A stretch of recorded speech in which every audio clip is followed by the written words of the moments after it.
Inatea Bio, qui est pharmacien et qui a travaillé avec nous sur un projet un projet de recherche qui concerne la contraception et la reproduction chez les femmes avec diagnostic de narcolepsie et d'hypersomnie idiopathique.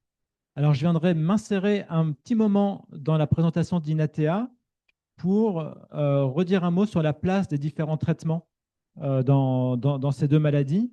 Le professeur Devilliers en a déjà parlé, mais voilà, j'avais prévu d'en reparler. Je pense que ça peut être utile. On a eu pas mal de questions lors des pauses, donc je pense que ça peut être assez utile pour tout le monde. Et puis, il y aura un petit quiz également en cours de présentation avant de redonner la parole à Inatea. Voilà, merci beaucoup. Et Inatea, c'est à toi. Donc, bonjour à tous.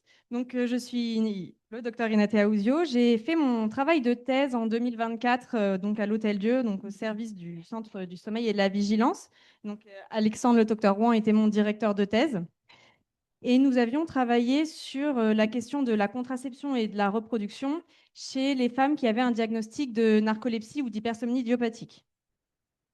Donc d'abord, je vais vous présenter très brièvement quelques données parce qu'on vous en a déjà donné pas mal aujourd'hui. Et ensuite, je vous présenterai les résultats de l'étude que nous avons menée et j'espère que dans la salle, il y en a quelques-unes qui ont participé et qui pourront du coup voir un peu ce que ça a donné. Quelques petites notions d'épidémiologie.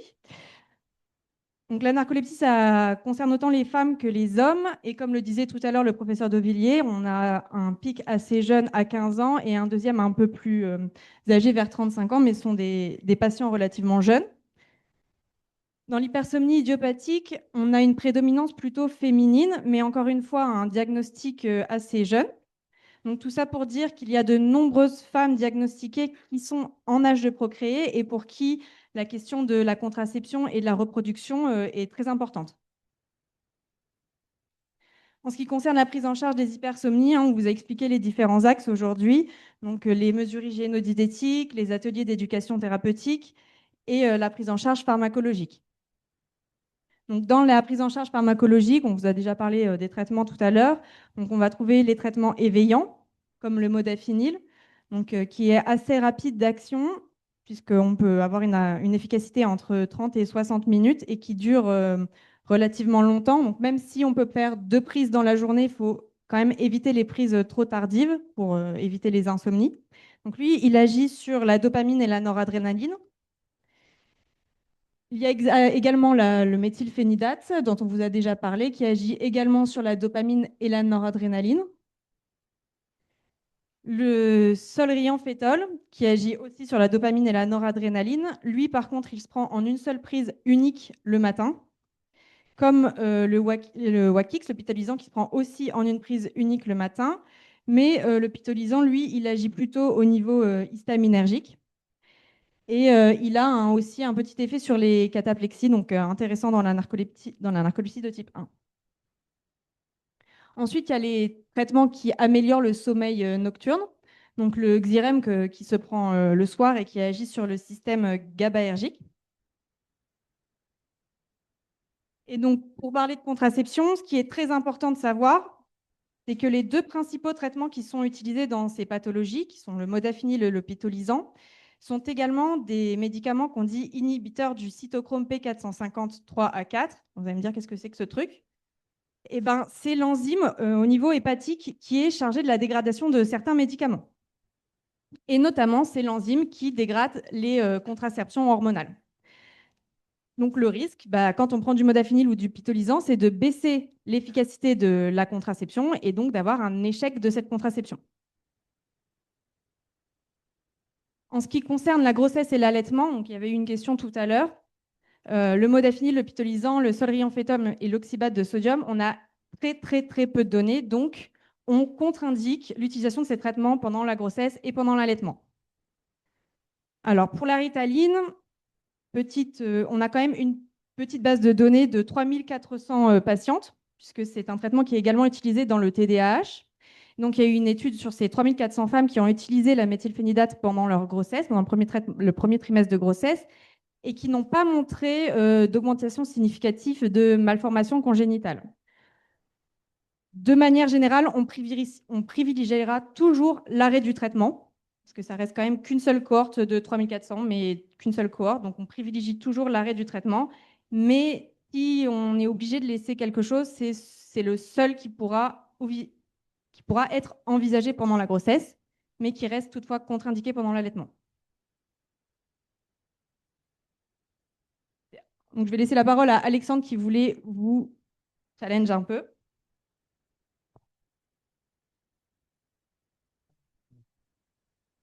Voilà, alors voilà, comme Inatea vient de vous représenter les différents traitements, c'est-à-dire que ce serait bien d'en revoir la place. Alors, il y aura une petite redite avec ce qui a été dit par le professeur De Villiers, mais ça peut être pas mal de répéter. Donc, on ne fait pas tout à fait n'importe quoi. En fait, on suit des recommandations qui sont souvent européennes ou américaines. C'est-à-dire, bah, c'est des experts qui se réunissent, qui regardent l'ensemble de la littérature scientifique et bah, qui établissent des protocoles, des algorithmes pour savoir comment on doit traiter les gens. Donc, c'est important de suivre ça. Pour le traitement de la narcolepsie, on utilise cet algorithme qui est un peu complexe. On ne va pas le voir de façon complète. Ça date de 2021, c'est le plus récent. Et comme on vous l'a dit, on sépare en trois catégories les gens dont la somnolence est le principal symptôme. Ensuite, au milieu, les gens qui ont des cataplexies, en plus de cette somnolence. Et à droite, DNS, c'est sommeil de nuit perturbé. C'est pour ça que les gens narcoleptiques, on leur demande très souvent, presque à chaque consultation, comment est votre sommeil? Est-ce qu'il est perturbé? Est-ce que vous vous réveillez la nuit? Est-ce que c'est très difficile de dormir? Parce que ça change la prise en charge thérapeutique. Alors, on va voir rapidement les différentes possibilités. Pour la somnolence, c'est principalement donc, ces trois traitements éveillants que vous connaissez pour la plupart. Le modiodal, le pitolisant, c'est le Wakix. Et puis le solriamfetol, c'est le Sunosi. Vous voyez que il n'y a pas d'ordre particulier. Tout dépend un peu effectivement du phénotype, de ce que disent les gens, de la forme de maladie. En fait, on se rend compte que très souvent, c'est dur de prédire ce qui va marcher chez un patient donné.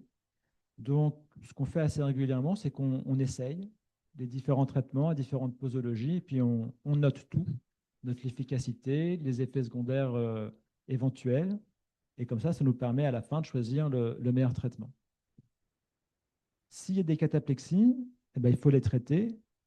Et les deux options possibles en monothérapie, c'est le Xyrem. Le Xyrem, vous savez, c'est ce traitement qui se prend le soir au coucher, qui se boit et qui vous met en sommeil profond. Forcément, ça vous fait un sommeil très continu, vous dormez d'un sommeil très lourd et ça marche sur les cataplexies parce que ça repousse le sommeil paradoxal. Ça met du sommeil profond à la place, donc ça repousse le sommeil paradoxal. Les cataplexies, c'est du sommeil paradoxal. L'autre possibilité, c'est le Wakix, qui est le seul des trois traitements éveillants à traiter les cataplexies. Et la dernière possibilité, c'est quand les gens ont en plus un sommeil fragmenté, un sommeil de mauvaise qualité. Bah là, un traitement qui marche très bien, c'est le Xyrem, parce que ça vous fait dormir. Et voilà. Hop, ça, je passe, ce n'est pas très important. Pour l'hypersomnie idiopathique, c'est un peu complexe parce qu'il n'y a aucun médicament qui n'a l'autorisation de mise sur le marché en France. Donc, si vous cherchez sur le Vidal, il n'y a rien pour l'hypersomnie idiopathique parce qu'il y a beaucoup moins d'études. C'est une maladie un peu plus difficile à diagnostiquer avec des critères diagnostiques un peu moins précis. Donc, on prend modèle sur ce qui se fait dans la narcolepsie avec les agents éveillants. Et puis, il y a le Xywav, dont on vous a dit quelques mots. C'est comme le Xyrem, mais moins salé. Et ça, on ne l'a pas en France, mais c'est le seul traitement qui a l'indication pour l'hypersomnie idiopathique aux États-Unis. Donc, on ne l'a pas en France, mais on a cette étude récente de 2025 qui montre que le Xyrem marche aussi. Donc, on utilise assez régulièrement le Xyrem dans l'hypersomnie idiopathique. Alors, il y aura un petit quiz là pour savoir, pour les patients qui ont une hypersomnie idiopathique, s'ils ont été traités par Xyrem. Mais avant, je voulais couvrir un autre petit sujet qui est celui de l'inertie de sommeil, qui est un symptôme très fréquent dans l'hypersomnie idiopathique et puis souvent très, très handicapant. Souvent, les gens, quand on les traite, ils disent bah, ça va beaucoup mieux, mais persiste ce problème des éveils. Alors, pour ceux qui ne savent pas, c'est le fait que le réveil soit très difficile. Les gens mettent parfois 15 réveils sur leur téléphone. Il faut parfois l'aide d'un proche pour vous sortir du lit. Et c'est très, très handicapant pour le travail ou pour les cours.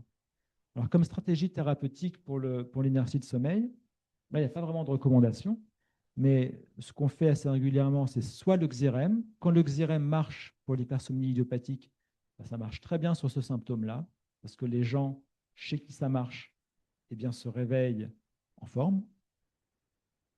Il y a la stratégie de prendre du modiodal avant le lever, c'est-à-dire que les patients mettent un réveil 1 heure avant le lever et prennent un, parfois 2 comprimés qui doivent être préparés sur le chevet. Hein.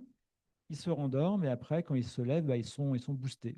Il y a des gens pour qui c'est vraiment, ça change tout. Et l'autre stratégie, parfois, bah, c'est de la mélatonine, souvent à dose assez forte, à 5 mg, parfois plus, au coucher. Il y a vraiment des patients pour qui ça change tout. Ouais. Donc, hypersofemme, parce que ça s'intéresse aux femmes qui sont... Vous m'entendez? Ok. Donc, pour ça, on a envoyé aux patientes du centre un questionnaire qui comportait des questions sur la contraception, sur la grossesse et sur l'allaitement. Donc, je vais vous présenter les résultats par ordre chronologique. Donc, d'abord le diagnostic, ensuite les traitements, la contraception et enfin les éventuelles grossesses. Donc, en ce qui concerne le diagnostic, donc, il y a 91 femmes qui ont répondu à notre étude et les 3 pathologies étaient bien représentées, donc narcolepsie de type 1, de type 2 et hypersomnie idiopathique. On a demandé à ces femmes si elles avaient rencontré des difficultés à parler de leur maladie avec les différents professionnels de santé qu'elles ont rencontrés.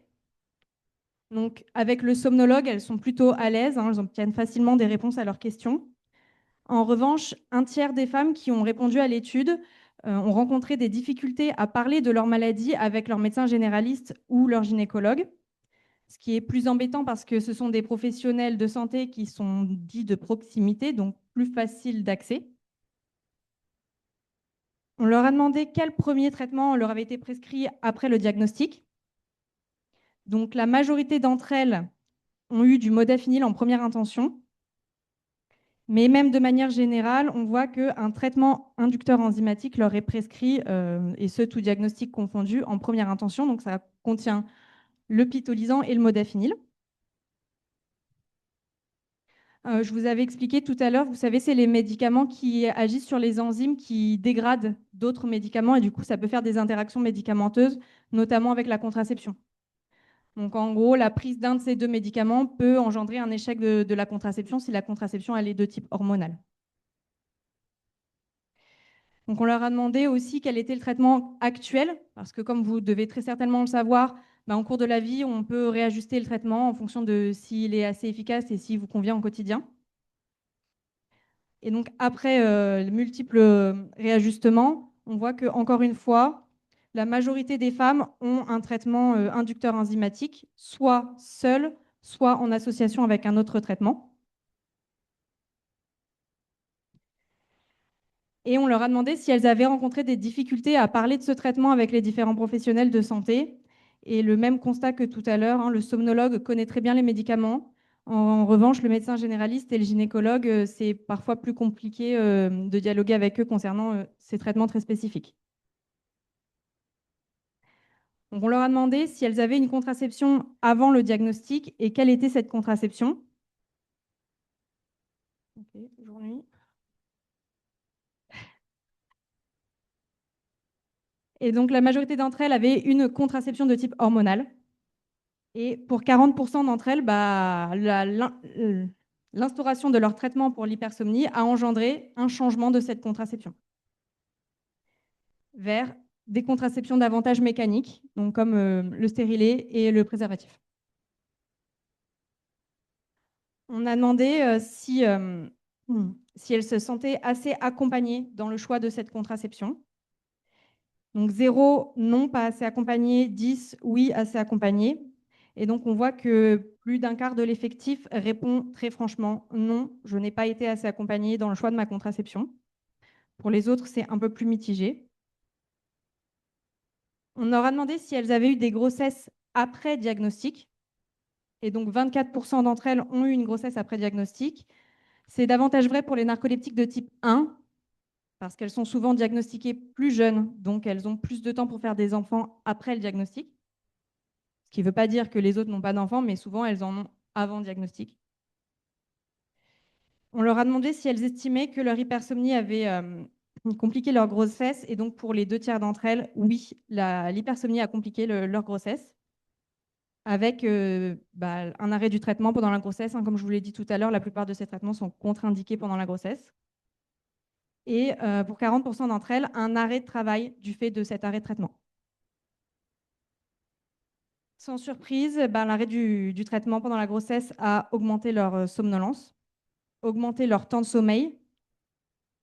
Elles ont davantage de difficultés à se lever le matin. Et enfin, pour la proportion des patientes narcoleptiques de type 1, aussi une augmentation des cataplexies. Enfin, on leur a demandé si elles estimaient que leur hypersomnie avait eu un effet délétère sur leur vie de femme. Donc 0, non, pas d'effet délétère, 10, oui, très délétère. C'est assez mitigé, même si on a une moyenne à 5,6, c'est-à-dire que plus de la moitié de l'effectif répond soit un peu d'effet délétère à environ 5 et ou très délétère 10, on a quand même presque un quart de l'effectif qui répond non, pas d'effet délétère. Donc il y a des femmes qui vivent très très bien leur hypersomnie. Non, les hypersomnies de manière générale, donc je parle bien des narcoleptiques de type 1, donc qui sont là en bleu, les narcoleptiques de type 2 qui apparaissent en vert et les hypersomnies idiopathiques en violet. Donc on voit que c'est à peu près, les réponses sont à peu près les mêmes, quel que soit le diagnostic. Donc pour conclure, les femmes les patientes interrogées ont rencontré davantage de difficultés à parler de leur maladie avec les professionnels de santé de première proximité. Elles ont majoritairement un traitement inducteur enzymatique prescrit en première intention. Et ce traitement, cette instauration de traitement a engendré un changement de leur contraception dans 40% des cas. En ce qui concerne les grossesses, donc la grossesse a engendré pour la majorité d'entre elles un arrêt du traitement et ça a compliqué l'hypersomnie a compliqué la grossesse. Voilà. En perspective, donc c'est ce qui est intéressant de conclure sur cette étude, c'est qu'il est très très important de sensibiliser tous les professionnels de santé à ces maladies et notamment les professionnels de santé de première proximité et d'instaurer dans les ateliers d'éducation thérapeutique du patient un versant plus contraception, reproduction pour sensibiliser les femmes justement à ces interactions médicamenteuses et mieux les accompagner dans le choix de leur contraception si elles ont davantage de questions. Donc, je vous remercie pour votre attention et j'en profite aussi pour remercier le service de l'Hôtel Dieu qui m'a gentiment accueilli pour faire mon travail de thèse l'année dernière.